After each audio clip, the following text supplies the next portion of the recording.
હવે વધુ એક મહત્વપૂર્ણ સમાચાર પર નજર કરીએ। રાજ્યભરમાં આજે આંગણવાડી વર્કર અને હેલ્પર્સ વિરોધ પર ઉતર્યા છે। પોતાની પડતર માંગણીઓને લઈને આંગણવાડી કર્મચારીઓએ વિરોધ નોંધાવ્યો। 18 માર્ચથી 3 દિવસની હડતાળ પર ઉતર્યા છે આ કર્મચારીઓ। અગાઉ પણ આંગણવાડી બહેનોએ પોતાનો વિરોધ નોંધાવ્યો હતો। પોતાના પડતર પ્રશ્નોની રજૂઆત પણ કરી છે। સરદારબાગ ખાતે મોટી સંખ્યામાં મહિલાઓ એકત્ર થઈ। વધુ જાણકારી આપી રહ્યા છે સંવાદદાતા માનસી પટેલ।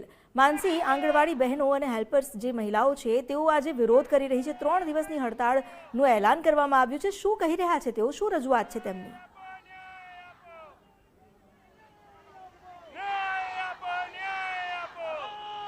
ચોક્કસથી અમદાવાદમાં આજે મોટી સંખ્યામાં સરદારબાગ ખાતે આંગણવાડીની જે બહેનો છે તે બહેનો ભેગી થઈ છે અને ધરણા પર બેઠી છે। છેલ્લા ઘણા સમયથી તેમના જે પડતર પ્રશ્નો હતા તેનો ઉકેલ આવ્યો નથી અને તેના જ કારણે આંગણવાડી જે મહિલા કર્મચારીઓ છે તેઓ વિરોધ કરી રહ્યા છે પોતાની માંગણીઓ સાથે। મહિલાઓ ધરણા પર ઉતરી છે। અંદાજે 3000 કરતાં પણ વધારે જે મહિલાઓ છે તે આજે ધરણા પર બેઠી છે અને માંગણી નહીં સંતોષાય તો વિધાનસભાનો ઘેરાવ કરવાની જે ચીમકી છે તે પણ ઉચ્ચારવામાં આવી છે। 14000 પગાર વધારાની જે મુખ્ય માંગ છે અત્યારની વાત કરીશું તો 10000 જે 24000ની સરકારે કરી જાહેરાત કરી છે। સરકારે બજેટમાં 1000 કરોડનું બજેટ પણ ફાળવ્યું છે। તેમ છતાં પણ તેમનો આક્ષેપ છે કે સરકારે તેમનો જે પગાર છે નથી વધાર્યો। આપણી સાથે આંગણવાડીની મહિલાઓ છે તેમની સાથે વાત કરીશું। બેન, શું કહેશો? આજે વિરોધ કરી રહ્યા છો, શું માંગ છે આપની?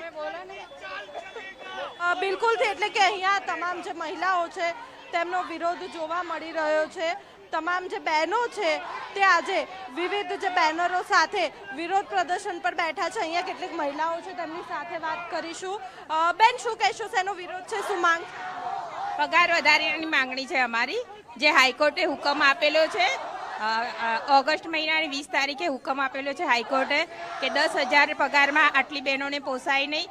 જે ગુજરાતના ભવિષ્યનું, ભારતના ભવિષ્યનું ઘડતર કરી રહી છે એ બહેનો 10000 પગાર પોસાય નહીં। એમનો મિનિમમ પગાર 24800 હોવો જ જોઈએ। તેઓ હુકમ આપેલો છે તો પણ આ મોદી સરકારે હુકમનું પાલન કરતી નથી અને મનસ્વી વર્તન કરી રહી છે અમારા લોકોની ઉપર। અમારા પર 10000 પગારમાં અમારે આંગણવાડીના બાળકોનું ભોજન કરાવવાનું હોય છે। એ ભોજનમાં ₹1.30 દર જાહેર કરેલો છે તો ₹1.30 કયા બાળકનું પેટ ભરાય? એક ટંકનું જમવાનું મળી શકે? બિલકુલ, એટલે કે મોટી સંખ્યામાં જે આંગણવાડીની જે મહિલાઓ છે લગભગ 3000 કરતાં પણ જે મહિલાઓ છે તે ધરણા પર બેઠી છે। અહીંયા વિરોધ જે છે તે ખાસ કરીને કરવામાં આવી રહ્યું છે। તમામ જે મહિલાઓ છે તે આજે વિરોધ કરતી જોવા મળી રહી છે। બેન, કે ઘણા સમયથી આપનો વિરોધ ચાલી રહ્યો છે તેમ છતાં કોઈ નિરાકરણ નથી આવ્યું? સરકાર કંઈ સાંભળતી જ નથી અમારું। કેટલું બધું નારીનું શોષણ કરે છે।